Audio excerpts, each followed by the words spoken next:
Casse-cou, chapitre 3. Je déteste le son des grelots qui tintent chaque fois que la porte s'ouvre à la clinique de physiothérapie. Le bruit semble tourner en ridicule mes efforts pour tenir la porte ouverte avec ma canne, tandis que je fais entrer ma jambe gauche. Ces grelots me semblent communiquer un message moins que joyeux.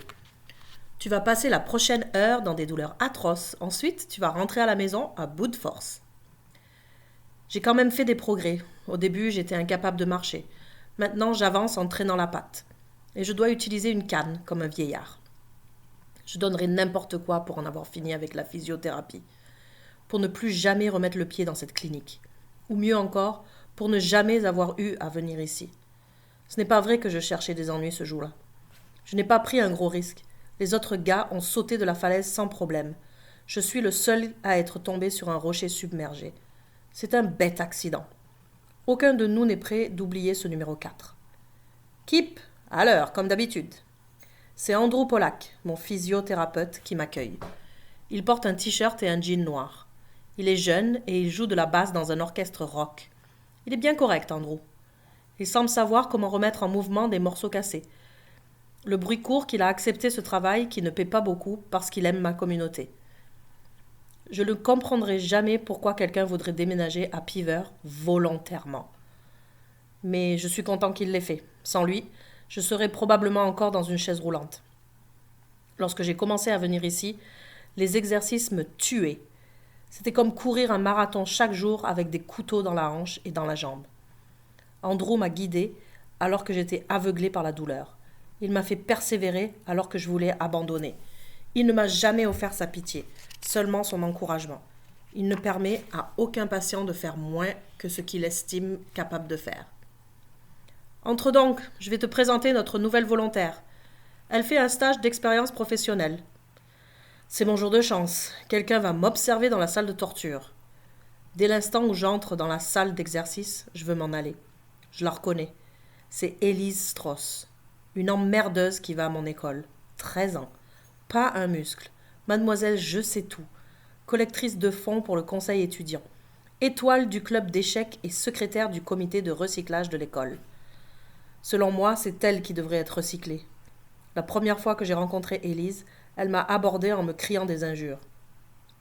Quelle espèce d'idiot a eu l'idée de descendre une côte en chariot d'épicerie m'a-t-elle demandé, les mains sur les hanches, comme une maîtresse d'école. Ce sera ta faute si Caleb est blessé. Tu ne pourrais pas faire preuve d'un peu plus de maturité, des fois ? Caleb est son cousin. Une course de chariot ? Tu as raison, c'est complètement ridicule. Moi, je pense à me joindre au club d'échecs. Il paraît que ça fait travailler les biceps. Ma réplique l'a fait bafouiller d'indignation. Elle s'est retournée et s'est éloignée d'un pas enragé. Tous ceux qui étaient présents ont bien ri. Peu de gens apprécient Elise Strauss. Et maintenant, elle va être témoin des conséquences de mes exploits. Génial. Kip, dit Andrew, je te présente Élise. Elle veut faire carrière en santé et son programme d'expérience de travail l'envoie pour m'aider. Élise, je te présente Kip. Le silence pèse lourd, tandis que je lui lance un regard furieux. Elle ne semble pas à l'aise dans ses souliers bien cirés. Mais en tant que volontaire, elle doit agir en professionnelle devant Andrew. Elle me tend la main. Kip, enchanté de te revoir. Monsieur Pollack dit que tu es un patient exemplaire. Ça veut sans doute dire que d'autres personnes auraient avantage à suivre ton exemple. Son sourire sarcastique est si subtil qu'Andrew ne l'a probablement pas remarqué. Pas plus que ses paroles à double sens. Elise Strauss, dis-je aussi suavement que possible, ignorant sa main tendue et pointant ma canne dans sa direction, la forçant à reculer d'un pouce. Elise Strauss du club d'échecs auquel j'ai toujours l'intention de me joindre.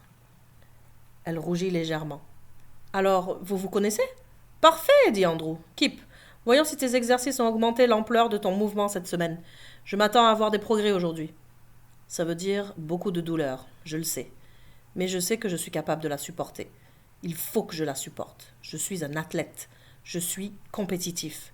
Et le fait que ceci ne soit pas un sport organisé ne veut pas dire que je n'ai pas d'adversaire.